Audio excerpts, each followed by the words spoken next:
Hi, everybody. Welcome to another episode of If You Don't Have It, You Can't Sell It. I'm Ryan Carbone with Inventory Optimizer, and today I'm here with Craig Barnell again from Fisher's Finery.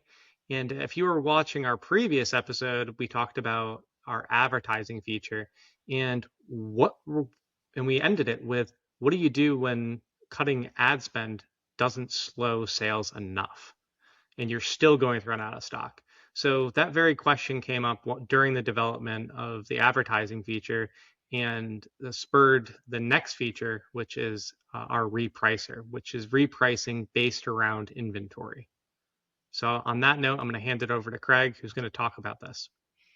Yeah, thanks, Ryan. So, as you just mentioned, there are times where, a listing catches fire and you don't have enough inventory to make it through your next replenishment.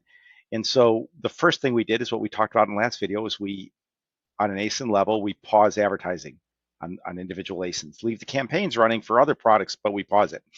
So over the years, this has happened to us as we were in our hyper growth phase, over the last 13 years. Uh, and what we would do is typically we would increase the price, not double it, nothing crazy, because especially now it would trigger a high price error with Amazon, but a systemic way of gently increasing price and then gauging whether or not it's slowing demand. And we would do that next day. We would download the reports when they finally became available, and then we'd look at sessions, page view conversion rates, and total sales, and you know, build some if-then loops, and then populate it to a graph and look at the relative value of if it's declining. And that took time. Sometimes under heavy load around Christmas, with the days we're doing over 100,000 a month in sales, you might not get the reports till the next day's almost done. So as you and I were looking at that, you and the development team automated it. So it's a very simple ideology. If pausing advertising spend on ASINs does not slow sales enough that we're going to stay in stock until our next shipment comes in, we began to systemically, process driven, slowly raise prices with the only goal being we want to make sure that the inventory we have is going to last until we get the next shipment in. And with that, you created an amazing automation. Yeah, absolutely. And one of the other things that that function does is, as well as on the opposite end of the spectrum, for items that have been grossly overstocked for a period of time, we identify those as well, and we suggest price reductions on those particular items to move them along so you're not hitting those long-term storage fees, which, everyone likes to avoid, and that only are continuing to get more expensive as time goes on and Amazon increases their prices. So on that note, let me share my screen. All right. So we're looking right now at some of the items that the software has identified as critically understocked. You could see that in this top left corner.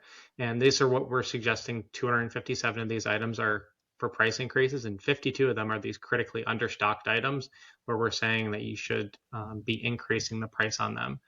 And you could see that in that section too, each of those categories that we break it down to has a 15% price increase, a 12% price increase, a 7% price increase, and a 3% price increase.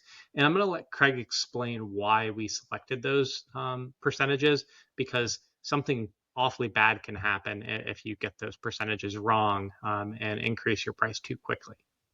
Yeah, so thanks, Ryan. So, some of this was trial and error. We have a large enough company presence on Amazon with over 3,000 active SKUs that we could test it. And we know that one of the things that Amazon is very sensitive to is adjusting prices quickly up, and they flag that for high price errors. They don't want sellers, quote unquote, taking advantage of customers.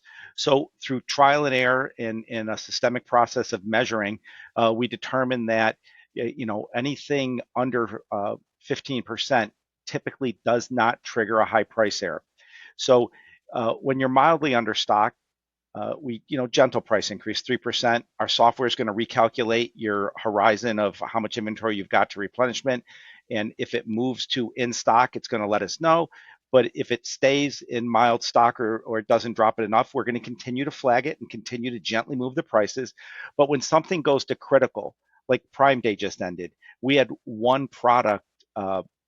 We did about 77,000 in sales on the first Prime Day. We had one product represent 60% of those sales. We never planned for that type of growth for that short of a period. And so it triggered a bunch of errors. So when it's a more pressing issue, or you don't have enough inventory to cover the period in which you're going to be replenishing, and you're, you know, very, very at risk or a high risk of going out of stock, we're going to escalate the prices at a higher percentage. Again, the whole goal is to slow sales, not stop them, slow them so that we don't go out of stock and lose the attribution or the contribution of the child to the parent. And so we have the graded scale of going from 3 to 15% with just that goal. And it's all automated, as Ryan just said.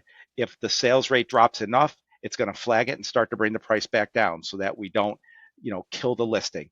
But on an ASIN level, it's going to look at every product every day and determine what makes the most sense to make sure that our stock stays, in stock and active, so the listing doesn't lose ranking and placement until that replenishment order comes in. Thanks, Craig. One of the things I want to mention for any of our customers who sell on other platforms as well outside of Amazon is the repricer does allow you to export a report that's going to show you all of our price changes. And then so you could easily upload those changes to your Shopify or other sales channel. So that way you're not in violation of any of Amazon's terms and services. So that is something that came about during the creation of this feature too, because Craig told me, in almost in a panic, because he realized that as we were adjusting these prices because of the spike in sales, that it would now have to be reflected on all of the other sites, because if the prices don't match, then you're also going to get another error in Amazon's side. So it could also negatively impact your listing. But I know we're getting a little bit granular here, and we're going to get even more granular on the next call to talk about the power of the repricer combined with AMZ advertising, and we're really excited to do that. Thank you, everybody.